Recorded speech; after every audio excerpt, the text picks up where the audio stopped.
Simba es un proyecto gratuito de promoción de la lectura.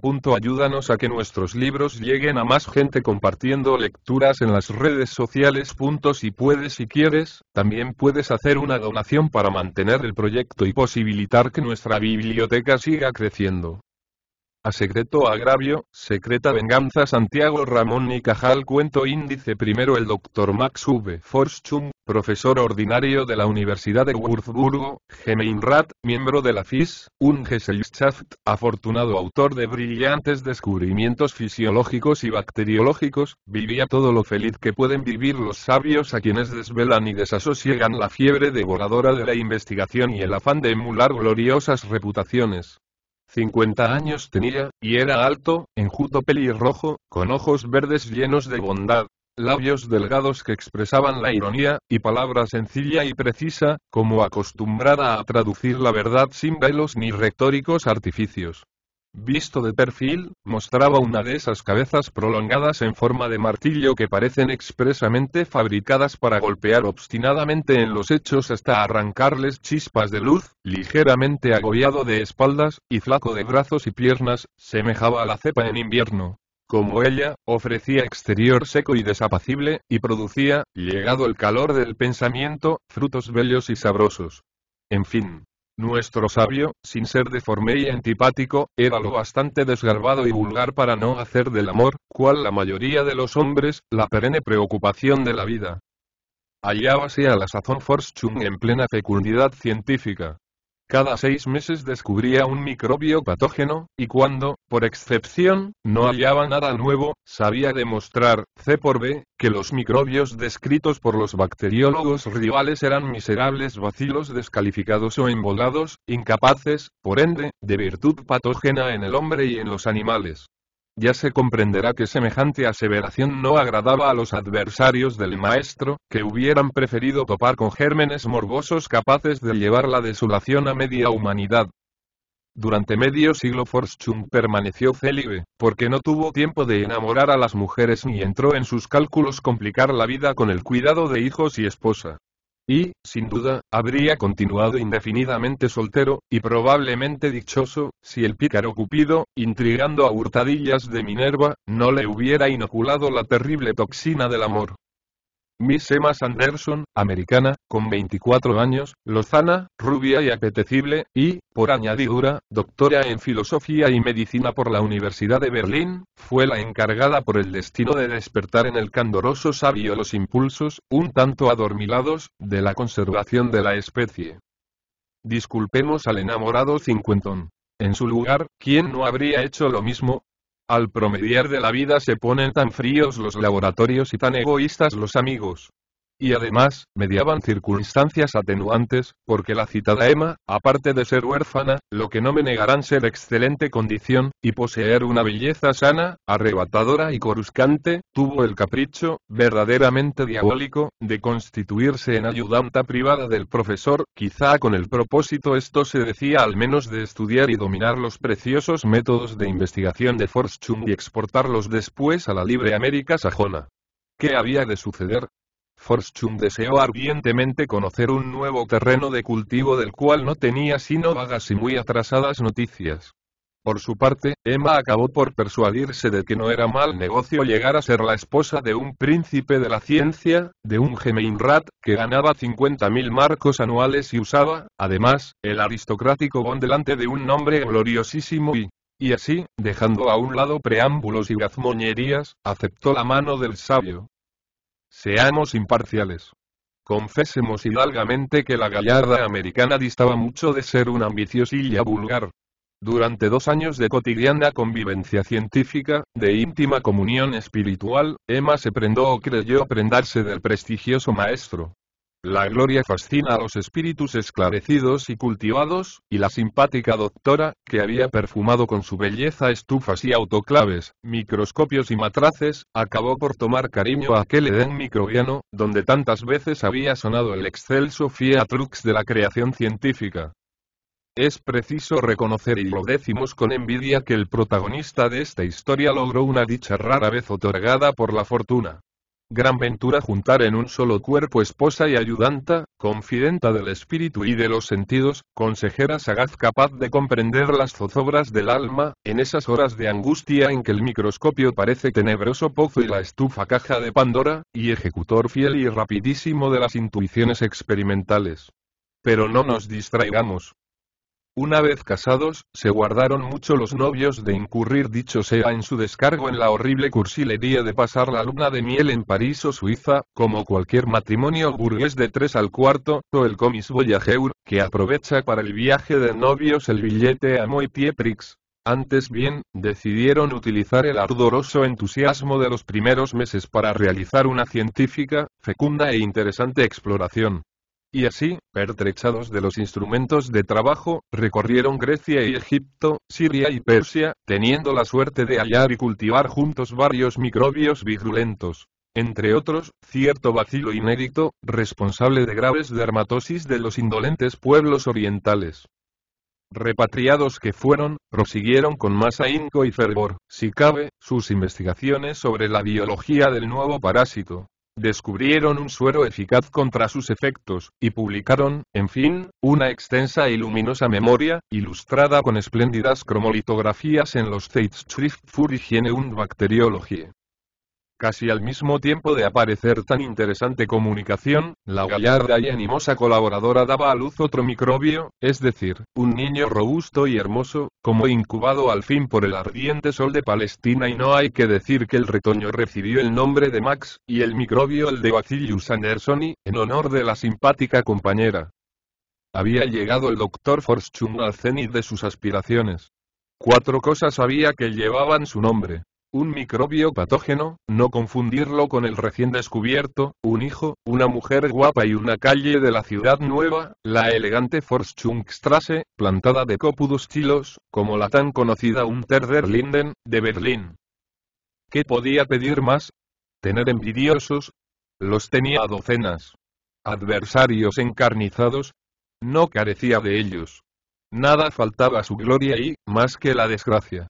Y el bondadoso sabio la llegó a conocer y sí, sufrió desengaños amorosos, como el vulgar y prosaico filisteo a quien abandona la histérica y no comprendida esposa. Y llegó a rugir de celos y desesperación, al par de cadete primerizo en amores, pero no anticipemos los sucesos ni alteremos el orden de la narración. 3 años después de la expedición a Oriente cayó el sabio en gran abatimiento.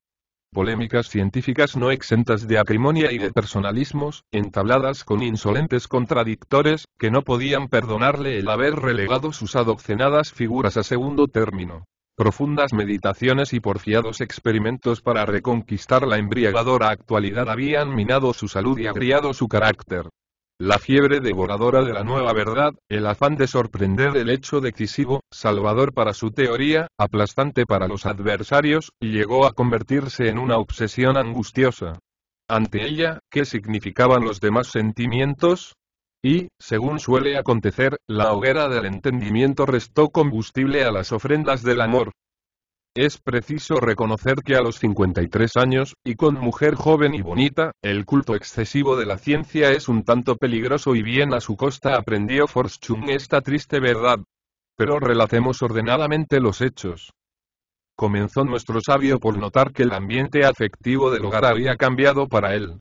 Y es que, ante la indiferencia del doctor, Emma había reaccionado a su modo.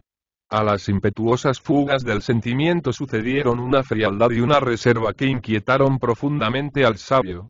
Cierta conjetura inquietante, débil e indecisa al principio, más acentuada y colorida después, vigorosa y torturante al fin, aparecía y desaparecía en su mente, sacudiendo dolorosamente las fibras más íntimas de su ser. En vano trataba de descartarla. Sus esfuerzos solo servían para que la vana sombra acusara sus contornos, se cuajara en carne y adquiriera vibrante realidad. Al fin, como si la fantasía y la razón hubiesen terminado su labor creadora, y la voluntad, domada ya, se hubiera adaptado enteramente a la desconsoladora visión, exclamó lleno de amargura. Es indudable. Por el alma de mi mujer ha pasado un hombre y ese hombre no puede ser otro que Moser, mi atolondrado y enamoradizo ayudante y... El doctor Heinrich Moser, privadocen de la universidad y preparador del profesor Forschung, era el acabado tipo meridional, tan admirado por las pálidas y pudibundas hijas del norte. De bizarro continente y elevada estatura, lucía color moreno mate, nariz aguileña y ojos negros, grandes, incendiarios, fascinadores, con atracciones de abismo y provocaciones de Don Juan irresistible.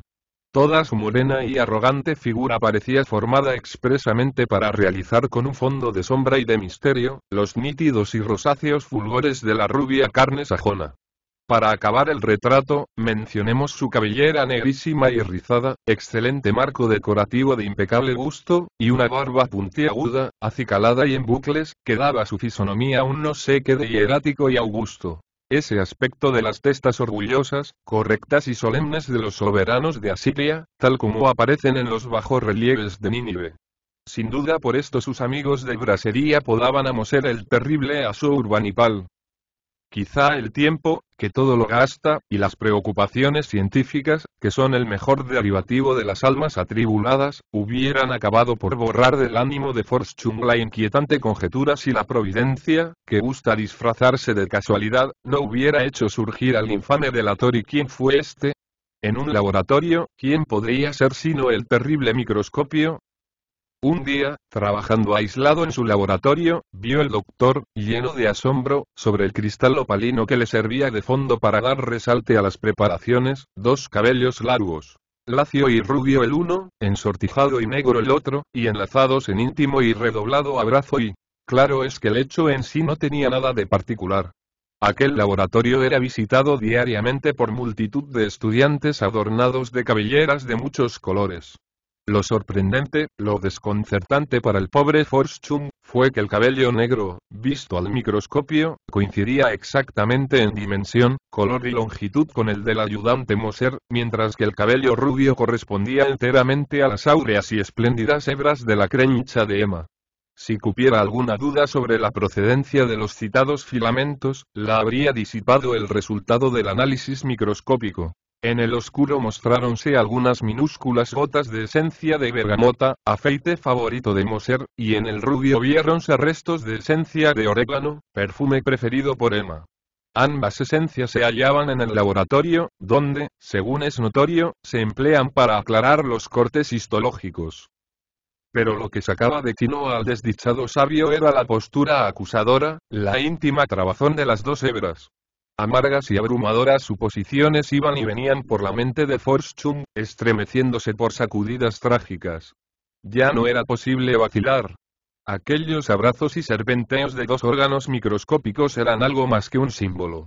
Representaban, en realidad, la imagen fiel de otros abrazos y serpenteos macroscópicos, que el doctor no podía imaginar sin sentir al propio tiempo el corazón arrebatado por la ira. ¡Santo Dios!, se decía el bueno de Forschung, calmados un tanto sus agitados nervios. ¿A qué grado de intimidad y de criminal abandono habrán llegado las cabezas y cuerpos de los desleales para que sus cabellos se hayan entrelazado de tan inextricable manera? Y adoptando una expresión fisonómica entre amarga e irónica, en la cual había un destello de la pasión inquisitiva del sabio, añadió: He aquí un oscuro problema psicofisiológico que debo resolver sin pérdida de momento. Lo exige mi honra ultrajada. Lo pide también la prosecución de mi obra científica, cuya paralización colma de satisfacción a mis injustos adversarios, y todo es preferible a vivir en densas tinieblas y, todo, incluso el desencanto del amor y de la fidelidad. Y me vengaré secretamente, evitando el escándalo y las burlas del mundo y, por procedimientos científicos originales, que ignorarán hasta las mismas víctimas y... Como se ve, aun en medio de los arranques de la indignación, el investigador se sobreponía al marido.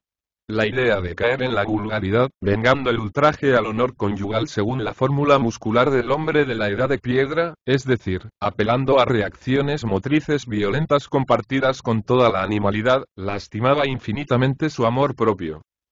Y es que el sabio posee mentalidad eminentemente aristocrática. Los que le conocen únicamente por sus obras creen inocentes que trabaja para la humanidad. No tal. Labora para su orgullo. El investigador ama el progreso y hecho por él. Cuando la prensa da cuenta de la aparición de una verdad nueva, triunfadora de la distancia, del dolor o de la muerte, el mundo se postra ante el genio, entonando clamorosos hosanas. Solo los hombres de laboratorio aplauden fríamente, con sordina y, cuidando de disminuir el interés o la originalidad de la invención, cuando no guardan que también ocurre sepulcral silencio. Y, sin embargo, si prescindimos del resorte íntimo egoísta que mueve la inteligencia investigadora y consideramos exclusivamente los efectos sociales de cada descubrimiento, la pretensión altruista del sabio se confirma. Sus inventos benefician positivamente a la humanidad. Disípase esta aparente contradicción recordando que en ciencia, como en amor, el protagonista es engañado por la naturaleza. En virtud de una ilusión irremediable, el sabio y el amante creen, tocante a sus respectivas funciones, trabajar pro domo sua, cuando en realidad no hacen sino obrar en provecho y gloria de la especie. Oh, qué soberana invención, qué poderosas palancas son para el progreso el orgullo imbécil y el vano afán de gloria. Pero, apartando embarazosas digresiones, reanudemos el hilo de la narración.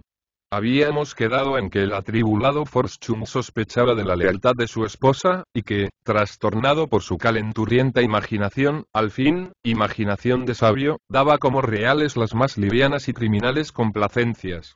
Y, con todo eso, fuerza es confesar que el celoso marido poseía tan solo barruntos vislumbres y, no demostración perentoria de la deshonestidad de Emma, él mismo vino al fin a reconocerlo, conviniendo en que, antes de ejecutar la terrible venganza premeditada, era de todo punto necesario convertir los vagos indicios en pruebas flagrantes y acusadoras. Por desgracia, nuevas exploraciones minuciosas de los muebles del laboratorio aportaron datos de gran importancia. Cierto día, examinando con una lente la cheslongue de la biblioteca anexa al laboratorio, aparecieron nuevas parejas de acusadores cabellos y otras señales harto significativas, esto es, hilos de seda de la blusa de Emma en íntimo consorcio con briznas de lana procedentes del terno gris del ayudante. A mayor abundamiento, mostrábanse en el mullido de la meridiana depresiones insólitas, moldeamientos y rozaduras, reveladoras de que el fatigado mueble había crujido al compás de los más fogosos ímpetus de la pasión contenida. ¡Qué profanación! Deshonrar así aquel cómodo diván, cuyo suave y fresco terciopelo había apagado tantas veces la fiebre del sabio cuando, tras interminables horas de fatiga mental, buscaba ansiosamente, en el recogimiento y la meditación, la clave de los imprevistos resultados de las experiencias del día. Ansiando saber toda la verdad, decidió nuestro sabio no cejar en sus pesquisas, pero realizándolas sin despertar sospechas en los venturosos amantes, los cuales, a guisa de microbios cultivados en cámara húmeda, nadaban y se refocilaban lindamente, bien ajenos de presumir que eran blanco de obstinada observación. Al efecto, dispuso bajo las patas del consabido mueble, y disimulados por la alfombra, 4 receptores Marey, unidos, mediante tubos de caucho, a un aparato registrador instalado en el interior de un armario. El mecanismo, movido eléctricamente, estaba de tal suerte arreglado, que solo podía entrar en función en el acto de gravitar sobre el diván 2 personas cuyo peso total excediera de 9 arrobas. Y, dispuestas así las cosas, esperó tranquilo, como cazador en tollo, a que los tórtolos se pusieran a tiro y se denunciaran, personal e inconscientemente, en las gráficas del aparato. Transcurrieron algunos días. El papel ahumado continuaba incólume. Mas, ¡ay! Cierta noche, de regreso Forschung de la Real Academia de Ciencias Físico-Naturales, en donde leyó extensa comunicación, advirtió, con el estupor consiguiente, que 2 personas habían descansado sobre el mueble y, mejor dicho, que no se limitaron modestamente a descansar y al helado, contemplaba el bendito señor la larguísima gráfica, elocuente y categórica como un documento científico, la cual acusaba a los traidores no con vagas generalidades, sino marcando con feroz complacencia las fases todas del repugnante delito. Comenzaba la gráfica con ligeras inflexiones. Minutos después las curvas se accidentaban, mostrando grandes valles y montañas. Luego, el ritmo adquiría desusada viveza, desarrollándose en paulatino crescendo, hasta que, por fin, llegado el alegro, una meseta audaz, elevadísima y valientemente sostenida, cual calderón formidable, cerraba la inscripción que retomaba lánguida y mansamente el primitivo reposo, quizá a la línea recta de la desilusión y de la fatiga. Ya no cabía duda. Su ingrata esposa, la que se decía enamorada del sabio, la que había jurado consagrarse de por vida a cuidar de la preciosa existencia del glorioso investigador, había olvidado su decoro y manchado el inmaculado honor del príncipe de la ciencia. Ah. Tamaño ultraje pedía venganza y venganza terrible. Y por la época en que se desarrollaron los sucesos referidos debatíase calurosamente en los congresos médicos y academias científicas si la tuberculosis era o no transmisible de los animales al hombre. Cuestión importante, porque de su definitiva solución dependía la legitimidad o improcedencia de ciertas medidas profilácticas. Divididos estaban los pareceres. Ciertos sabios, a cuya cabeza se puso el ilustre Koch, se declararon pluralistas, y afirmaban que el bacilo tuberculoso humano es incapaz de transmitirse a ciertos mamíferos, singularmente a la vaca. Los otros bacteriólogos, entre los cuales se contaba Forschung, sostenían con igual tesón que el microbio de la tuberculosis del buey, del conejo, del cavia, en fin, de la mayoría de los animales domésticos, era susceptible, exaltada artificialmente su virulencia, de provocar constantemente en la especie humana una tisis genuina. En pro de sus respectivas tesis alegaron ambas escuelas luminosas y, al parecer, irrebatibles experiencias. Pero el problema permanecía en pie, porque nadie contaba en su favor con el único experimento decisivo, a saber, la producción experimental de tuberculosis humana inoculando microbios tomados de los demás animales.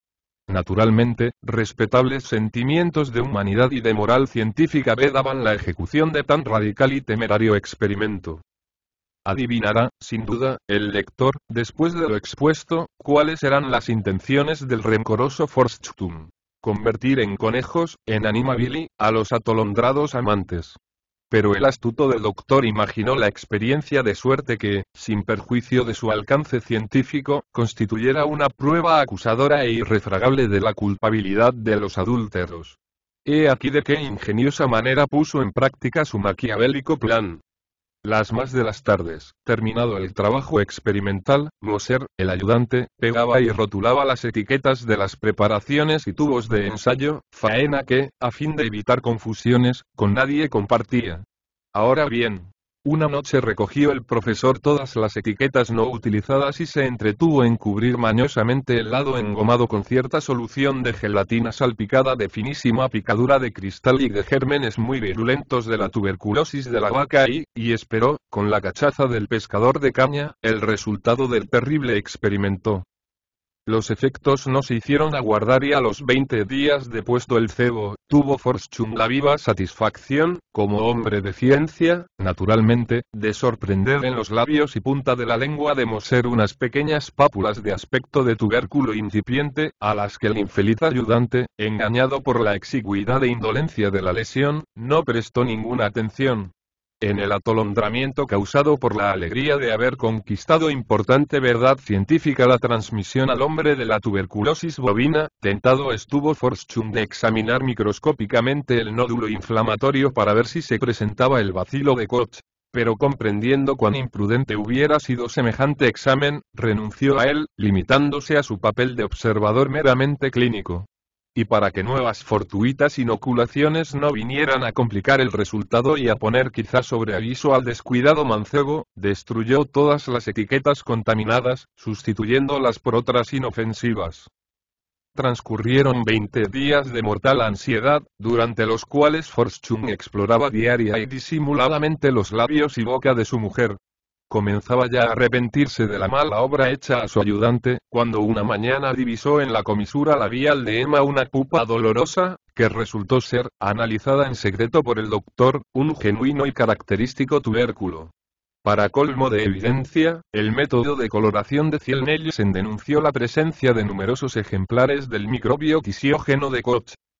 La incógnita se había despejado enteramente. Fácil era reconstruir ahora los hechos experimentales. El germen había prendido primeramente en los labios de Moser, desde los cuales, emigrando en alas de un beso, lo que es más probable, en las de una ruidosa e inacabable traca de besos pecaminosos, pasó a la dulce y sabrosa boca de Emma. Lástima grande fue que la mal aconsejada mujer no explorara antes lo que deseaba besar. Pero cualquiera consigue que la pasión enardecida use desinfectantes y tenga la precaución de microscopizar previamente al objeto de sus ansias. Resulta, pues, que el Dr. Fortune alcanzó un éxito admirable como sabio. Pero como marido y de todos modos, quedaba terriblemente vengado, y, además, había prestado a la bacteriología inolvidable servicio. Justificando previsiones teóricas, él aportó antes que nadie la prueba decisiva de la transmisibilidad de la tuberculosis de los animales al hombre. Las revistas higiénicas y médicas iban a hablar con encomio de sus nuevas contribuciones científicas. Sus adversarios, los pluralistas, recibirían dura lección. Un triunfo más se añadiría a la inacabable serie de sus títulos, méritos, servicios y descubrimientos y, a la verdad, el recuerdo del ultraje hecho a su honor conyugal no le dejaba dormir. No amaba ya y al menos eso creía él. Indiferente a los hechizos de la hermosura, sacrificaba ahora exclusivamente en el augusto altar de la ciencia. Había resuelto, además, apartarse definitivamente del ídolo, antes tan bello y adorado, y ahora afeado por la enfermedad y con todo eso, repetimos, no era feliz y... ¿Por qué? Difícil es explicarlo. Pues la infamia no existe, no puede existir, cuando, según ocurría en el presente caso, la deshonra y el castigo se sustraen al escándalo del mundo y... es que el sabio continuaba siendo hombre. En la conciencia, como en el cielo, continúan brillando astros a tiempo extinguidos. En otros términos, perduran consecuencias de causas morales descartadas por la razón. En virtud de este mecanismo psicológico, se explica un fenómeno afectivo singular. El que Fortune sintiera vivamente lo cómico y grotesco de su figura como si, por desdoblamiento de su ser, parte de su personalidad se hubiera convertido en espectador y contemplara socarronamente a la otra, clavada en la picota del ridículo. Y en todo caso, ahondando por supuesto que la escéptica filosofía del doctor le hubiera vacunado contra los efectos del que dirán, siempre le habrían quedado abiertas y sangrando dos heridas dolorosas. El enojo del amor propio ofendido, la desilusión de la soñada felicidad. Y 3 meses después del anterior suceso vegetaba el sabio en la mayor soledad y recogimiento. En su odio a la familia humana, se había separado hasta de su inocente hijo, el pequeño Max, a quien educaba una hermana del doctor, la señora Anna Fortune, casada con un profesor de filosofía. En cuanto a Emma y Moser, habían sido llevados, por consejo de los facultativos y con aprobación de Fortune, a un célebre sanatorio de tuberculosos del Tirol. Allí, a la vista de las nieves eternas, y bajo un cielo espléndidamente azul en verano, languidecían los amantes, progresivamente extenuados por la fiebre, el insomnio y los sudores. A pesar de lo cual se sentían relativamente dichosos. Al fin, moraban bajo el mismo techo, aunque en departamentos diferentes, y los días en que podían abandonar el cuarto y salir al corredor o a la galería hallaban, con el consuelo de verse, la dulce satisfacción de comunicarse sus penas y reconfortar sus corazones. La juventud doliente es optimista. No cree en la muerte ni en la desventura. Por entre todos los optimismos descuella, por inverosímil, el del tuberculoso. Postrado y sin fuerzas en el lecho, proyecta excursiones por las altas montañas. Incapaz de rebullirse, se imagina un atleta. Luchando con la muerte, piensa en el amor y en ninguna enfermedad crónica y mortal procede la piadosa naturaleza con más exquisitos miramientos. Tan solo en el triste desfallecer del tísico aparece la figura de la parca velada y embellecida con los triunfales atavíos del Himeneo. Tal le ocurría, sobre todo, al desgraciado Moser. Empeoraba por momentos, y se juzgaba próximo a la convalecencia. Cualquier cambio, por nimio que fuera, reputábalo de buen augurio. Una noche de calma, ligera remisión de la fiebre, la cesación de la hemoptisis, hasta un rayo de sol alegrando el ambiente y arrebolando fugitivamente las céreas mejillas, bastaban para que el alentado mancebo olvidara su terrible dolencia y forjara para lo futuro las más dulces y halagüeñas ilusiones. Complacíase, sobre todo en sus ratos de amoroso coloquio con Emma, en dar rienda suelta a la fantasía. y soñaba con huir, en compañía de la gentil enamorada, a la libre y despreocupada América del Norte. Allí, lejos del viejo mundo, emancipados de la autocracia de sabios egoístas y antipáticos, consagraríanse sin reservas a la inefable dicha de amarse, creando un hogar tranquilo y venturoso. Ni le inquietaba la vida material y Emma poseía algunos bienes en su país. Además, con los conocimientos científicos adquiridos en el laboratorio de Forschung, no le sería difícil a él granjear una plaza de profesor en cualquier universidad americana, acaso en Boston, la Atenas Yankee, metrópoli de la Harvard University, primera entre las primeras.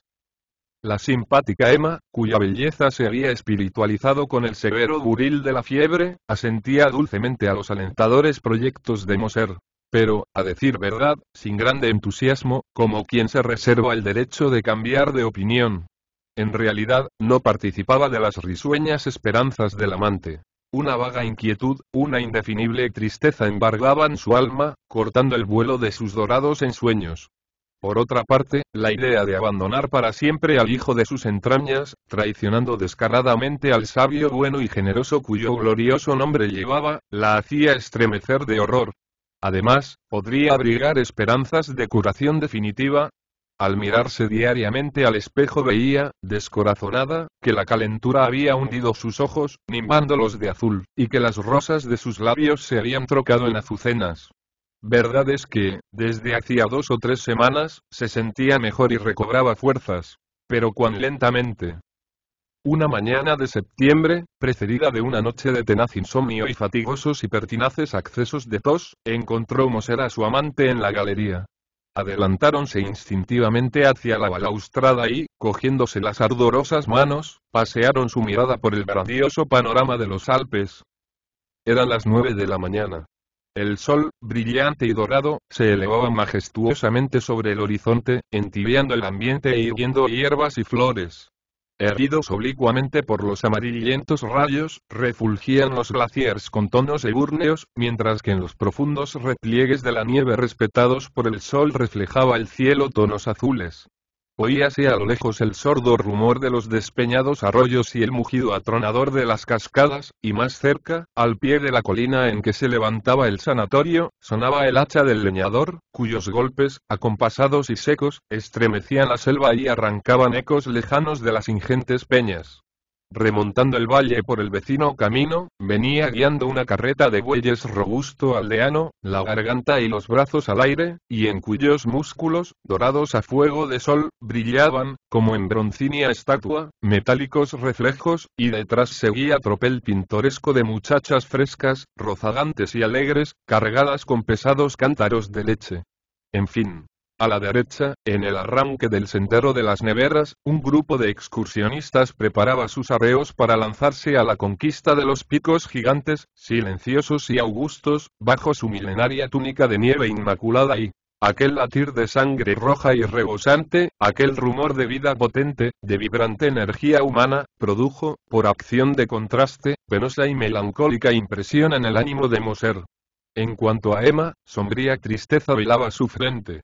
Sus ojos, brillantes como carbúnculo en fondo de amatista, vagaban indecisos, contemplando lánguidamente, ora las escenas rientes del apacible paisaje, ora el rostro del abatido y caviloso Moser y de repente, como impulsada por un pensamiento, hace tiempo contenido, exclamó: «Ah, Moser, cuán malos somos. Cuanto mejor fuera que sofocásemos una pasión criminal que ha de causar nuestra desgracia. ¿Acaso esta dolencia no es ya un castigo del cielo?» Amada Emma, tú deliras. ¿Castigo llamas al feliz accidente que nos reúne? Cierto que la enfermedad ha paralizado nuestros cuerpos, pero no ha emancipado nuestras almas. ¿No hallas consuelo y fortaleza en las dulces confidencias de nuestro corazón, en la libre expansión de nuestros anhelos y esperanzas? Sí, pero es cosa bien triste nuestra libertad y la libertad del dolor. Y comprimiéndose la frente, como si quisiera desechar una idea obsesionante, añadió: «Deseo, Moser, hacerte una confidencia. Vivo desde hace tiempo atormentada por una cruel sospecha. Presumo que mi marido ha descubierto nuestra pasión, y, al vernos heridos de muerte nos ha abandonado a nuestro triste destino y... ¿Cómo? ¿Y tú crees? ¿En qué fundas tus presunciones?» en dos hechos harto elocuentes y significativos. Su indiferencia extraña hacia mí, que se remonta a una época posterior al comienzo de nuestra pasión, y la singular complacencia, verdaderamente incomprensible en un esposo suspicaz y celoso, de permitirte acompañarme al sanatorio. Permite, adorada Emma, que te diga que ambos hechos demuestran precisamente lo contrario. Recuerda que hace 4 meses, enfermos los dos, y yo menos que tú, le rogué me consintiera seguirte a este establecimiento para velar por tu salud y noticiarle los progresos de la cura. Forschung no solo accedió a mi ruego, sino que agradeció cordialmente mis buenos oficios. Esta confianza, ¿no demuestra plenamente que ignora nuestros sentimientos? Quizá quiero creerte y de todos modos, hay que convenir en que son bien extraños su silencio y ausencia de más de 3 meses. ¿No te parece insólita semejante conducta en un hombre, al parecer, enamorado de su mujer? Dices bien. Al parecer. Aunque tenga que sufrir algo tu amor propio de mujer divina y adorable, permíteme expresarte que los hombres enfrascados en la investigación no aman más que a la ciencia. Entre una belleza y un microbio, optan por este. Para ellos, la mujer representa, cuando más, un fugitivo y perturbador episodio de la edad juvenil. La pasión por la gloria no consiente sentimiento rival. Dime, si yo persiguiese afanosamente el aura engañosa de celebridad, me embriagaría ahora con el perfume de tu aliento, me embelesaría con la luz de tus ojos y cifraría mi dicha en sondear tus más secretos sentimientos e ideas. Y viendo más resignada a su adora Emma, prosiguió. Yo encuentro muy natural la conducta de tu marido, dado su ferviente amor a la gloria y al progreso. No ignoras, sin duda, que el ilustre Dr. Funke, director de este sanatorio, es gran admirador y amigo de Forschung, el cual, no solo le remite enfermos, sino sueros, vacunas y tuberculinas a ensayar para la cura de diversas infecciones crónicas. Tal ha sido, a mi entender, la principal razón que movió a tu marido a internarnos en este famoso establecimiento, donde se nos trata, fuerza es confesarlo, con miramientos exquisitos y, cual corresponde a los deudos de un sabio ilustre. Un silencio penoso, solo roto a intervalos por dolorosos accesos de tos, siguió al referido coloquio. Y como viésemos ser que el velo de sombría tristeza volvía a anular los ojos de su amada, cogió una de sus manos y, después de cubrirla de besos febriles, añadió. No temas, hija mía. Nuestra enfermedad, la terrible gripe que nos tiene postrados, va mejor. Recobraremos, no lo dudes, la fuerza y la salud. Tranquilízate, y sabe que, cualquiera que sea el giro de los sucesos, de mi cuenta corren tu seguridad y tu dicha y creyendo adivinar la causa de la angustiosa melancolía de su amante, prosiguió, dando a sus palabras acento de alentadora confianza. No te preocupe tu hijo. El día, no lejano, de la dichosa emancipación lo recobrarás, y lo recobrarás de buen grado y es tan generoso, tan indulgente, tan conocedor de las humanas debilidades el bonachón de tu marido, que en aquel instante trajo una camarera el correo, dejando sobre la mesa algunos diarios y revistas científicas. Repasaba los Moser casi maquinalmente, cuando, al pasar la vista por un artículo científico, palideció de pronto, presa de la mayor ansiedad. Conforme avanzaba en su lectura, la disnea le ahogaba, palpitábale el corazón violentamente y, al fin, sin poder contenerse, salieron de sus labios furiosas y entrecortadas por roncos estertores, estas exclamaciones. Canalla. Asesino. Miserable. Estremecióse la pobre Emma de terror al observar la exasperación de su amigo. Pero, reuniendo sus fuerzas, tuvo entereza para arrancarle la revista de las manos y leer, con voz mojada por las lágrimas y trémula por los sollozos, lo que sigue. Me confieso, escribía el doctor Forschung con arrogante seguridad unitarista convencido en lo que atañe a la etiología de la tuberculosis. En mi sentir, todos los bacilos de esta terrible enfermedad reconocen el mismo origen y pertenecen a la misma especie botánica. Las diferencias que en punto a virulencia y a preferencias y acantonamientos sobre ciertos animales ofrecen son susceptibles de borrarse fácilmente, sometiendo dicho microbio a procederes de crianza y exaltación especialísimos. Merced a mi método de cultivo, el bacilo tuberculígeno aviario, el pisciario, el de la tortuga, el bovino, etc., conviértense en patógenos para el hombre, en el cual provocan gravísimas infecciones. De ello habíamos dado ya pruebas irrecusables con nuestras antiguas experiencias de inoculación del bacilo humano en los animales, faltaba, empero, la demostración definitiva, perentoria, de la transmisibilidad de la tuberculosis bovina al hombre. Motivos de un orden moral muy elevado nos detenían en el dintel de la ansiada verdad. Por fortuna, el azar ha salido a nuestro encuentro, ofreciéndonos la codiciada prueba. Por uno de esos descuidos inevitables en el laboratorio mejor ordenado, vertióse casualmente una pequeña cantidad de cultivo puro de bacilo de la tuberculosis bovina sobre el cajón de las etiquetas.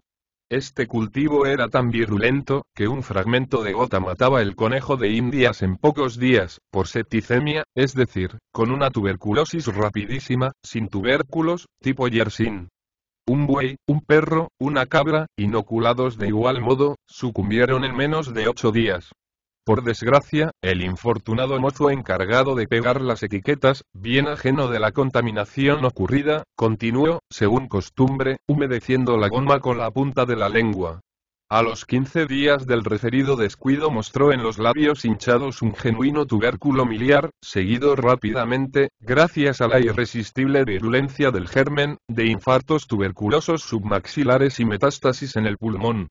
Transcurrido menos de un mes de esta infección accidental, se presentó otra lesión igual en los labios y boca de la infeliz esposa del mozo del laboratorio, la cual, a pesar de mis formales prohibiciones, no quiso sustraerse a las peligrosas efusiones del amor conyugal. Ocioso es decir que nos hemos asegurado de la naturaleza del mal, analizando, con las prudentes reservas, los productos patológicos, en los cuales hormigueaba el bacilo tisiógeno de Koch. En la actualidad, ambos pacientes están en observación en un acreditado sanatorio suizo. Por informes recientes, podemos declarar que la tuberculosis se ha generalizado gradualmente, sobre todo en el varón, suscitando graves metástasis en el pulmón, hígado y bazo. Todo hace presumir un funesto desenlace, no obstante el racional tratamiento y exquisitos cuidados prodigados por el reputado Dr. F. Espero, dentro de poco, que el protocolo de autopsia del más grave de los casos, es decir, del varón, demuestre y... Al llegar aquí, el desdichado Moser, perdiendo la relativa calma con que escuchaba el tremendo relato, estrujó rabiosamente la revista entre sus puños crispados, en tanto que Emma, cubriéndose de mortal palidez, caía al suelo desvanecida. En el colmo de la desesperación, y con ademanes de loco furioso, desatóse el amante en violentos apóstrofes e imprecaciones. Esto es execrable, inaudito. Decía. ¡Ah, miserable! ¿Con qué esperas nuestra autopsia? Te equivocas. Y el autopsiado serás tú. Corro hoy mismo a encontrarte, y verás cómo, a pesar de tus microbios exaltados, me sobran energías para estrangularte con mis manos. Y... la escena desgarradora que se desarrolló después entre los amantes es de las que la pluma se resiste a traducir y, de las que demuestran la insuficiencia y palidez del lenguaje emocional. Hay también un pudor para la pena honda y respetémoslo. Infortunados amantes. Ellos que habían contado, inocentes, con el perdón o la condescendencia de Fortune. Y vengarse así, de manera tan rastrera y solapada, haciendo alarde de una frialdad de corazón 1000 veces más abominable que los furores de la ira. ¡Qué vileza, aprovechar una infidelidad, provocada quizá, para convertir esposa y amigo en miserables animales de experimentos! Y el desdichado Moser, minado hasta lo hondo por la terrible infección, no pudo satisfacer sus terribles propósitos de venganza. Aquella misma noche fue atacado de copiosísima hemoptisis, sufriendo días después disnea tan angustiosa y agravada con fiebre tan intensa, que el doctor Funke perdió toda esperanza de salvarle. Poco después murió el infeliz amante, en la triste soledad de su departamento, sin que la pobre amiga de un día, recluida en el lecho por el recrudecimiento del mal, hubiera tenido el consuelo de velar y recoger el postrer aliento del escogido de su corazón. Por otra parte, aunque su salud la hubiese consentido rendir a Moser los últimos piadosos tributos de la amistad y de la gratitud, el severo reglamento del sanatorio, que prohibía la promiscuidad sexual en las balas, se lo hubiera vedado. Para su alma, Moser comenzaba a ser más que un esposo. Para el mundo, era solamente un extraño y... transcurrieron 2 meses más. Despuntaba el invierno, que se estrenaba en aquellas soledades alpinas con copiosas nevadas. Con la aparición del frío, Emma recobró algo sus fuerzas, agotadas casi por la tremenda crisis que acababa de pasar. Un ligero carmín coloreó sus mejillas, y en sus claros ojos, humedecidos por lágrimas de sincero arrepentimiento, brilló por primera vez un rayo de esperanza. Poco a poco se apagaban las vibraciones del dolor y renacía la calma del espíritu, tan propicia a la restauración de las fuerzas como a la clara visión de los acontecimientos pasados. Con la serenidad del corazón sobrevino un sentimiento de justicia. Y al bucear, al través de los sombríos recientes acontecimientos, en las imágenes rientes de su memoria, advirtió que el recuerdo de Fortune perdía progresivamente sus tintas sangrientas y su gesto melodramático, humanizándose y suavizándose, en tanto que la imagen del romántico e impetuoso Moser palidecía cada vez más, alejándose sucesivamente de la vibrante actualidad hasta parecer en sueño vano próximo a desvanecerse.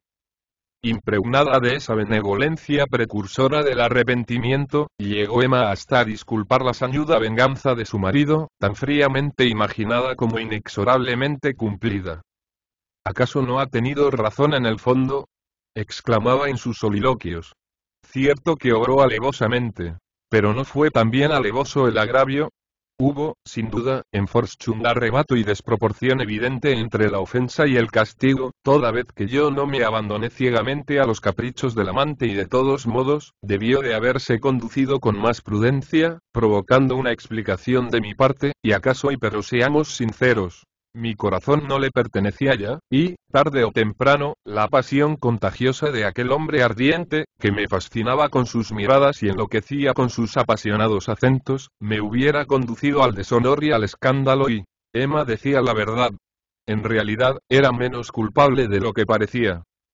El afecto hacia Moser fue una inclinación sensual, de piel afuera, sin raíces en el corazón y en el espíritu. Simple afecto de sugestión, ardiente y avasalladora, si se quiere, pero fugaz, como todas las sugestiones. Por eso, desaparecido el hipnotizador, cesó el encanto. En presencia de Moser, bello con belleza leonina, rebosante de juventud y de vigor, sentía desfallecer sus sentidos y nublarse la voluntad. Pero en cuanto perdía de vista al irresistible seductor, la razón recobraba sus fueros, imponiéndose a los nervios sobreexcitados. Y, no obstante semejantes eclipses de la voluntad, y a despecho del idílico dúo de amor, cantado briosamente durante medio año, la esposa extraviada no llegó a manchar el honor conyugal, al menos en la medida en que la moral al uso gradúa las faltas irreparables. Hubo, ciertamente, complacencias criminales, arranques y efusiones de cariño más o menos sensual, efusiones que despertaron las sospechas del marido y motivaron el drama. Pero, repetimos, quedó sin vadear el Rubicón de la honra. Es que, en medio de su impresionabilidad, Emma, como buena americana, era harto calculadora y prudente para entregarse sin reservas y exponerse a perder, acaso para siempre, una situación moral y económica excelente y envidiada. Además, ¿por qué no decirlo? Durante aquellas homéricas luchas entre el querer y el deber, vino en su socorro, deteniéndola en la pendiente de las últimas concesiones, un delicado sentimiento de la maternidad. Poco antes de iniciar sus intimidades con Moser, Emma se hallaba en estado interesante y se estremecía de terror ante la posibilidad de que un día las consecuencias de los extravíos de la madre recayeran en la cabeza de un ser inocente. Ah. Si Fortune hubiera juntado al genio y a la gloria la juventud y la belleza, cuán feliz hubiera sido Emma. Qué dicha sentir satisfechos a un tiempo la inteligencia y los sentidos, la vanidad y el orgullo. Desgraciadamente, tamaña fortuna suele ser quimera irrealizable. Gloria, riqueza, consideración social, representan casi siempre el equivalente de un desgaste de lozanía y juventud. Desear simultáneos, y encarnados en un solo hombre, dones raros y exquisitos que la naturaleza suele otorgar a hombres diferentes o, cuando más, a fases sucesivas de una misma existencia, es pretender que semilla sembrada en la tierra no destruya sus próvidos cotiledones ni disipe su vital energía al expandirse en lozano tallo y en flor hermosa y fragante. La carta que el Dr. Fortune recibió de su mujer, 2 meses después de la muerte de Moser, fue un desahogo del corazón, un conmovedor relato de amarga desilusión y sincero arrepentimiento. Como sentimiento central y dominante campeaba el amor maternal. Deseaba Emma ver a su marido para implorar su perdón. pero ansiaba, sobre todo, abrazar al hijo de sus entrañas, purificándose y templándose en el Jordán de la ingenua inocencia y de los afectos vivos y eternos y... La carta terminaba declarando que en los devaneos de la esposa habían tenido mayor parte los sentidos y la fuerza de la juventud que los impulsos del corazón.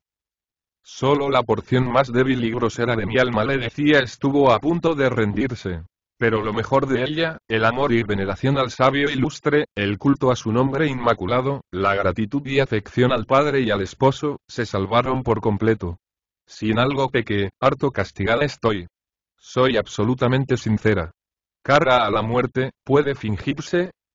Si algún lector ha tenido la paciencia de seguirnos hasta aquí, dirá de seguro. Los hombres de ciencia son fríos, orgullosos. Poseen alma de sicario o de inquisidor. Solázanse torturando a inocentes animales de laboratorio, porque no pueden cebar su cruel curiosidad en la carne palpitante del prójimo y... error profundo. Basta leer ligeramente los trabajos de los sabios para cerciorarse de que poseen un corazón exquisitamente sensible, más sensible que el de los demás hombres. Si no gozarán de mayor impresionabilidad, sabrían descubrir nuevas verdades. Si no fueran susceptibles y puntillosos en cuestiones de prioridad, caminarían en pos de la gloria. ¿Cuántos de ellos, aborrecidos injustamente por las sensibles solteronas de las sociedades protectoras de animales, el tercer sexo humano, según Ferrero, no duermen el día que han verificado vivisección sangrienta y emocionante? Fortune era muy sensible a las heridas de la dignidad. Precisamente, a causa de esta hiperestesia del honor, se había vengado y había sentido amarguísimamente la deslealtad de su mujer. Pero ahora, lleno de generosa indulgencia, estaba pronto a olvidar su resentimiento. A la verdad, las cosas habían cambiado mucho. No hay como la muerte para simplificar los problemas de la honra. El único posible pregonero de su desgracia conyugal había enmudecido para siempre, y en el corazón del sabio volvía progresivamente a renacer el antiguo amor a Emma, cuya aflictiva situación moral deploraba cordialmente. Conocía, además, por los frecuentes informes de su amigo Funke, el notable alivio de la enferma y confiaba en su total restablecimiento, o por lo menos, en una mejoría temporal que consintiera el ensayo de remedios heroicos. Sobre esto, según veremos, tenía su plan. A la sumisa carta de Emma contestó Fortune, sobre poco más o menos. Mi querida y un poco extraviada esposa. Disculpo tus debilidades, de que me reconozco un poco responsable. Olvidé que el cerebro es un centro reflejo, y el albedrío, un radiómetro que se cree libre porque no ve la luz. Debí haber cuidado de tus impresiones y compartido equitativamente mi sensibilidad entre mis dos ídolos. La ciencia y tú, o, por mejor decir, tú y la ciencia, y aún cometer de cuando en cuando alguna infidelidad al segundo para evitar las represalias del primero.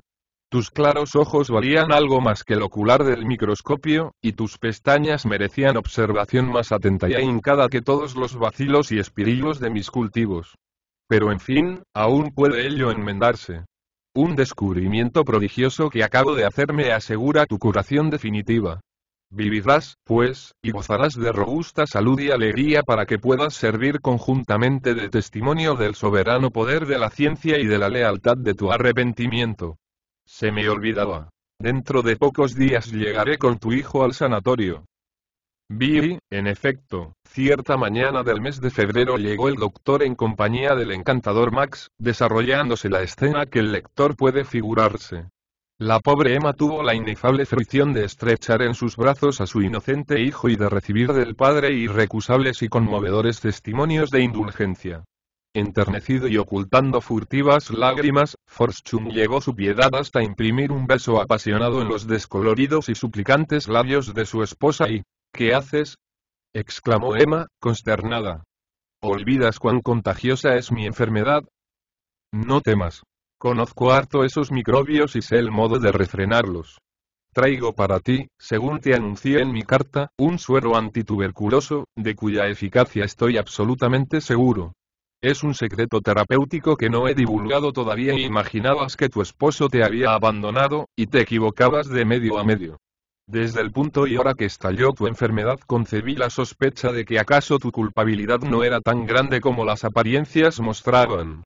que quizá tu nerviosidad excesiva y la vehemencia y sensualidad del fingido Romeo te habían impresionado fuertemente, sin recibir, empero, completamente tu corazón, y pensé, además, que cualquiera que fuese el grado de complicidad de tu voluntad desmayada, no estaba yo autorizado para castigar de muerte a los culpables, sino, a lo sumo, para realizar alguna severa demostración que, atajando el extravío en sus principios, cediese en provecho y enseñanza de la humanidad.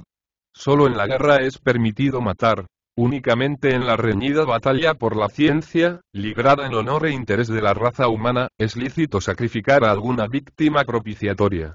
Estas consideraciones y el ver el grave giro que tomaba la enfermedad, cosa que no esperaba, me incitaron a trabajar febrilmente en el hallazgo de un método terapéutico racional capaz de luchar ventajosamente contra el microbio o contra la acción de sus toxinas. Tu amor y el afán de salvarte multiplicaron mis fuerzas y me dieron la clarividencia necesaria para el acierto. Al principio, los conejos tuberculosos tratados con dicho suero antibactericida y antitóxico experimentaban no más fugaces alivios. Después, modificando el procedimiento de elaboración del remedio, las mejorías se sostenían. En fin, a fuerza de tanteos y de interminables pesquisas, logré un producto que detiene bruscamente en los animales, incluso en los de gran talla, el curso del mal, aniquilando a los bacilos y promoviendo franca convalecencia. He aquí, dijo, mostrando a Emma un tubo cerrado a la lámpara, donde brillaba un líquido ambarino y viscoso el precioso elixir. A fin de darle concentración y virtualidad indispensables, he debido sacrificar 30 cabras y 10 caballos. Caro cuesta el remedio. Pero tu salud y mi felicidad bien merecían este pequeño sacrificio. Lástima grande que el atolondrado y petulante Moser haya sucumbido antes de mi salvador descubrimiento. La pobre Emma, transfigurada por la felicidad y la emoción, solo pudo responder: mi querido Max, cuán bueno eres. Y gracias al empleo del suero de Forschung, pudo Emma, al cabo de mes y medio, abandonar, completamente curada, el sanatorio. Un viaje a Italia en compañía del esposo, cada vez más enamorado de su cara mitad, acabó de fortalecer la naturaleza de Emma, renovando, con la lozanía del color y la turgencia del rostro, la ingenua y comunicativa alegría de otros tiempos, ya pasados. Fue una segunda luna de miel, que les recordó inolvidable gozada bajo el ardiente sol de oriente entre palmeras y sicómoros. Aquella excursión fue como una esponja que borró dolorosos recuerdos y preparó a los esposos para nueva y fecunda existencia. Recobrada la tranquilidad del hogar, Forschung se entregó con crecientes entusiasmos a las tareas de la investigación y de la enseñanza. Y, para colmo de ventura, Emma dio a luz con toda felicidad una hermosa niña, limpia de la temible tara tuberculosa y con ojos amarillo verdosos y el bermejo pelo de Forschung. Estos cabellos tranquilizaron al sabio tanto como aquellos otros le atormentaron. Pero el afortunado investigador era demasiado conocedor de las flaquezas del corazón humano y de la psicología de su mujer, cuya impresionabilidad y sugestibilidad temía, para exponerse a nuevos contratiempos.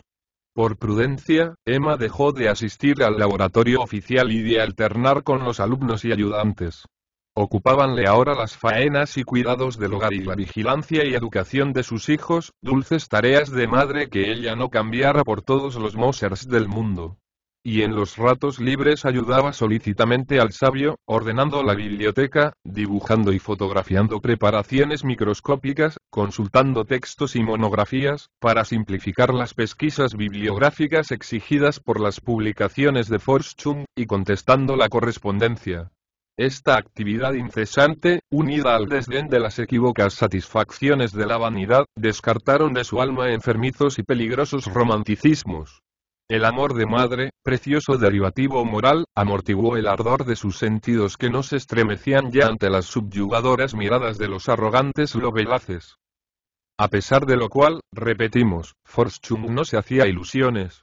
El contraste físico entre los esposos se acentuaba de día en día. El rudo batallar de la ciencia había consumido el vigor del sabio, que, al mirarse al espejo, descubría con pena sus sienes deplorablemente blanqueadas por las canas, esa ceniza del pensamiento. Y el vértice de su cráneo calvo, liso y brillante, como lamido al fin por el eterno rodar de las ideas. En cambio, la arrogante Emma, refractaria a la acción del tiempo y a los desgastes que hasta en las más vigorosas y estoicas naturalezas produce el oleaje del dolor, conservaba admirablemente su belleza, y aún parecía haber crecido en gracias y seducciones. El dulce sosiego del corazón, confortativo de primer orden, había prestado a sus ojos esa brillante finura de dibujo propios de la niñez, y sus cabellos, antes excesivamente pálidos, ostentaban ahora un rico y jugoso tono bistre dorado, que realzaba maravillosamente la inmaculada blancura del cutis. Evolución tan divergente de la morfología exterior de los cónyuges preocupaba profundamente a Fortune, quien, por cada día, se encontraba más disonante y ridículo, cuando, por imposiciones de la higiene o los mandatos de la cortesía, debía acompañar a su esposa en paseos y visitas. Ah, si yo pudiera, pensaba el sabio para su capote, descubrir un suero que me rejuveneciera como a Fausto, o que al menos contuviera mi decadencia y me consintiera esperar tranquilo el dulce y lento declinar de mi querida Emma. Mas, por desgracia, añadió, el filtro de larga vida, el hallazgo de la maravillosa y vivificadora fuente de juventud es loca quimera. ¡Qué sueño tan hermoso! Y qué insistente es el umbral de la vejez, precisamente en la edad en que la naturaleza debiera, por piedad al menos, infundir al hombre deseo de inercia, acomodación sumisa a la muerte y al olvido. Ahí es nada.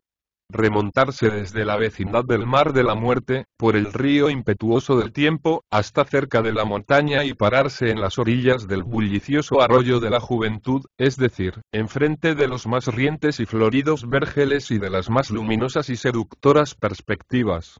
¡Qué sublime delirio! Desdichadamente para los Faustos, la vida, función de la materia y del tiempo, representa un mero mecanismo y se halla sujeta, cual las máquinas de la industria, a irreparable desgaste. Nuestro dominio, más nominal que real, sobre el maravilloso clavileño en que cabalgamos a través de un cielo de ilusiones y de esperanzas, se reduce a arreglar la velocidad del motor, consumiendo más o menos rápidamente la provisión de energía que se nos otorgó al nacer. El ocioso economiza combustible creyendo vivir más y suele vivir menos, porque la pereza del movimiento acarrea la oxidación de la máquina, y el carbón, o dígase grasa, sobrecarga y entorpece el corazón vacío de sentimiento y el cerebro huero de ideas. El sabio, el artista, el héroe, el jornalero, fuerzan la máquina y agotan el carbón antes del término natural del viaje y, cuando no descarrilan, ora en los áridos campos de la neurastenia y del surmenaje, bien en el abismo aterrador de la locura. Solo el morigerado, el que sin derrochar el combustible camina a regular velocidad, suele llegar sin averías a la decrepitud, término natural de la existencia y más continuo Fortune, por cuya mente pasaron rápidamente los transcritos pensamientos, puesto que en el orden de los procesos fisiológicos es más fácil correr que pararse o retroceder, porque, viniendo a mi caso particular, en vez de soñar con el absurdo de igualarme con mi mujer, no intento igualarla conmigo. Hemos rechazado por utópico el elixir de larga vida, pero lo será también el encuentro de un suero de envejecer. Un sabio ilustre ha considerado posible el descubrimiento de sustancias capaces de detener la decadencia del cerebro, cuyas células serían víctimas, en su sentir, de la insaciable voracidad de los fagocitos o elementos conectivos. He aquí una terapéutica que me parece bastante problemática, por fundarse verosímilmente en un falso supuesto. No obstante, si la conjetura de Metchnikov, el sabio aludido, hubiera de tomarse en serio, por fundarse en hechos reales, es decir, en la existencia dentro de las células nerviosas y musculares juveniles de sustancias quimiotécnicas negativas que mantuvieran a raya a los fagocitos, nada tendría de particular, discurriendo desde mi punto de vista, que en los tejidos seniles habitasen también otras materias reclamos excitadoras, en sentido positivo, de la acción fagocítica determinante de la destrucción y ruina de los órganos nobles y, al llegar aquí, interrumpió el sabio bruscamente sus reflexiones, exclamando: entendámonos. Me agradaría hallar un suero de envejecer, pero que envejeciera solamente por fuera, superficialmente, reservando los órganos nobles y algunas graciosas ruedas de la máquina vital. Un suero, en fin, que, a ser posible, se limitara a madurar un tanto la peligrosa belleza de mi mujer, añadiendo algunas canas a su espléndida cabellera, modelando discretamente en su turgente y nacarino rostro algunas suaves arrugas, esfuminando con un poco de gordura la finura y elegancia de las líneas, imprimiendo, en fin, al conjunto el sabor y colorido del fruto sobresazonado y un tanto empalagoso y... Todas las maravillas de la civilización han sido alguna vez puras fantasías de soñadores. Pero a lo mejor llega una cabeza sólida y obstinada, reflexiona profundamente y el ensueño del poeta se convierte súbitamente en hecho real, en criatura industrial viva y pujante, generadora de riqueza y fecunda en goces morales e intelectuales. Así ocurrió con la estrafalaria fantasía de Fortune. Desechóla al principio, cual quimera irrealizable. Se paró después a meditar sobre ella, y conforme se engolfaba en el análisis, advirtió que el descubrimiento de la decadencia, sin ser empresa llana, representaba un problema abordable en principio. Animado por este primer resultado, llevó la cuestión al terreno experimental. Desentrañó la composición morfológica y química del tegumento de los decrépitos. Determinó las causas próximas de la calvicie y canicie, de la flojedad elástica del rostro, generadora de arrugas, de la atrofia de glándulas y panículo adiposo. Y, burlando, nuestro sabio, habilísimo en el manejo de los cubiletes de la química, logró extraer de la piel y tejidos internos de perros seniles, gatos y caballos avejentados y caducos, un principio, semejante al encontrado en los órganos de los hombres centenarios, susceptible, a pequeñas dosis, de atrofiar las glándulas cutáneas, de decolorar el cabello y fruncir la piel. Verificáronse las primeras experiencias en un asilo de caridad, con 20 prostitutas incorregibles y sifilíticas. Brillante fue el resultado. 15 días después de la inyección subcutánea del estupendo licor, muchachas de 18 a 25 años quedaron convertidas en señoronas de 45 y fueron regeneradas por completo, que no hay mejor moralizador que la pérdida de la belleza. Pero lo que satisfizo más a Fortune fue el observar que el remedio poseía acción puramente local limitada, con exigua difusión en superficie, al territorio cutáneo inoculado. La senilina, así la bautizó el sabio, gozaba de innegables virtudes antitegumentarias, es decir, marchitadoras del cutis y partes accesorias, respetando íntegramente el vigor de los órganos internos. Seguro ya el previsor marido de los efectos fisiológicos de la senilina, dio parte a su cara a mitad del descubrimiento, así, como del doloroso sacrificio que estimaba prudente imponer a su hermosura, a título de futura garantía de la paz y felicidad del hogar. La dócil Emma, que al fin era mujer y le gustaba agradar, arriesgó al principio algunas tímidas observaciones. Pero como éstas fueron mal acogidas, resignóse al experimento, no sin que antes le tranquilizara Fortune, asegurándole que la madurez solo interesaría un área insignificante del organismo, a saber, el rostro y el cabello, y que las gentes, si es que reparaban en el cambio, se limitarían a añadir a sus 28 abriles unos 5 o 6 eneros a lo más. Y a fin de efectuar con libertad la transmutación, emprendieron los esposos viaje de placer. A la manera del cinematografista, que para mejor ilusionar al público procede al cambio de las vistas fotográficas durante los eclipses instantáneos de foco eléctrico, así Fortune, al objeto de recatar el tránsito violento de las dos fases de juventud y madurez de Emma, apagó la luz de la curiosidad, ausentándose de Würzburgo y pasando larga temporada en Inglaterra y en los Estados Unidos. Meses después, regresaba del viaje la pareja, los amigos y conocidos de Fortune sufrían un ataque agudísimo de curiosidad. Veían a los esposos y no acababan de dar crédito a sus ojos. La vida regalona del hotel, la influencia tonificadora del aire libre y el reposo mental casi absoluto habían rejuvenecido a Fortune, mientras que, por el contrario, la belleza de Emma había declinado visiblemente, adquiriendo esos tonos rojizos y esa amplitud de superficie visible, propios del sol que se pone. ¿Qué había ocurrido? Nadie lo sabía. Pero por lo mismo todos imaginaron lo menos verosímil. Muchos dieron en pensar que la compañera del doctor era una hermana mayor de la infeliz esposa, fallecida, sin duda, durante el largo y azaroso viaje. Sin duda, el desaprensivo de Fortune, sin respeto a la memoria de la muerta ni guardar el luto que es de rigor, se había casado o arreglado con la cuñada y estos genios de la ciencia son tan estrafalarios. Y a la verdad, esta versión disparatada, que el sabio no trató de atajar, se presentaba con todos los caracteres de la verosimilitud, porque la infeliz Emma ofrecía enteramente el aspecto de una hermana mayor, bastante ajada y marchita, de sí misma. Consolóse, empero, de su transformación al advertir la pasión y vigor crecientes del marido y el cándido amor de los hijos, en cuya educación puso el sobrante de ternura no saturado por el corazón de Fortune, el cual, libre de moscones y de cuidados domésticos, pudo entregarse libremente a perfeccionar sus maravillosos descubrimientos. Vi antes de terminar el relato deseo satisfacer una legítima curiosidad del lector, el cual, si es un poco aficionado a la industria, sentirá comezón por averiguar cuál fue la suerte científica y comercial de la famosa senilina. A priori, parece que una panacea contra la juventud sea un mal negocio. No hay que pensar siquiera en buscar consumidores del insólito artículo en las veleidosas coquetas de 17 abriles, ni en las cartilaginias solteronas de 45 otoños, ni siquiera en los viejos alegres y casquivanos de bigote teñido y bisoñé, artificios contra los cuales nada podría, naturalmente, el citado elixir de envejecer. Mas como no seamos dados a juzgar de las cosas por meras impresiones, hemos pedido informes al Dr. Fortune, de quien somos fervientes admiradores, acerca del porvenir económico del extravagante remedio. Y he aquí algunos expresivos párrafos de la interesantísima respuesta.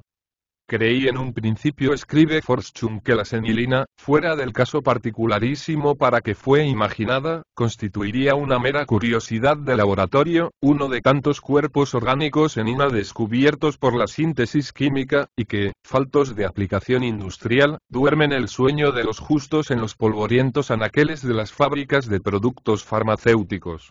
Por fortuna, nos hemos equivocado. La nueva senilina, que debiera llamarse antifreniatina, porque ha sido modificada mediante la adición de extracto de cerebro senil y el descarte de algunos principios antitegumentarios, tiene ante sí un espléndido porvenir. Por de pronto, ensayada cuidadosamente en delincuentes y locos por una comisión de médicos legistas, ha producido, mediante inyección intravenosa, sorprendentes efectos psíquicos, resultando ser un soberano moderador de los impulsos criminales y un maravilloso sedante de la voluntad. En los locos furiosos, 5 gotas cada semana hacen inútil la coacción de la camisa de fuerza, y 2 gotas diarias determinan en sanos y enfermos la agulia más completa. En realidad, el nuevo producto obra envejeciendo los centros nerviosos, es decir, trayéndolos a la situación de inercia mental, torpeza de memoria, frialdad emotiva y misoneísmo característico de la caducidad. Todo ello sin perjuicio de la pujanza de músculos y vísceras, que se mantienen en estado juvenil. Pero hay más. Algunos sociólogos individualistas, preocupados por la creciente amenaza del socialismo y anarquismo, han emprendido, con la consiguiente reserva, ensayos de inoculación de la nueva senilina en las clases desheredadas y conseguido resultados verdaderamente alentadores. No menos interesantes son los éxitos obtenidos recientemente por las misiones alemanas del África Central. Según carta del reverendo Schaffer, que a la vista tengo, dicha panacea es un poderoso auxiliar de la evangelización, puesto que debilita notablemente el rudimentario sentido crítico de las tribus negras y apaga el ardor y fanatismo de los santones mahometanos. En vista de lo cual no extrañará usted una noticia que, en secreto, voy a revelarle. Por conducto de las respectivas embajadas en Berlín, ciertos políticos de aquellas naciones, que cierto estadista inglés calificó de moribundas, me han encargado a toda prisa grandes remesas de la antifrenilina, pues desean emprender, en gran escala, experiencias de pacificación química de los espíritus levantiscos. Pretenden, y acaso estén en lo cierto, que dicho producto es un irreemplazable resorte de gobierno, toda vez que es susceptible de refrenar las rebeldías de las muchedumbres hambrientas, de desbravar la originalidad peligrosa de pensamiento y de aniquilar de una vez el inmoderado afán de novedades filosóficas y políticas. Gracias, pues, al mercado inagotable representado por los aludidos pueblos, espero ganar millones y adquirir gloria inmarcesible. Por donde verá usted que el doloroso sacrificio de Emma, 1000 veces más grande y heroico que el de la legendaria Ifigenia, no ha sido estéril para la prosperidad de mi familia y la paz y modorra definitivas de la más desdichada parte de la humanidad. Dios mío. ¿Será cierto que los estadistas españoles han fiado el orden social a los efectos salvadores de la senilina? Señales harto significativas hay de este definitivo desahucio del alma nacional y, si ello se confirma y semejante vacunación se establece con carácter obligatorio, preparémonos todos a ganar el cielo después de abandonar la tierra a los despiertos enemigos de nuestra raza. Senilinas a nosotros y, en cuyos cartilagíneos cerebros existen ya en proporciones desconsoladoras tantas misticinas, decadentinas y misoneínas, triste legado de edades bárbaras y de una pereza mental de 5 siglos.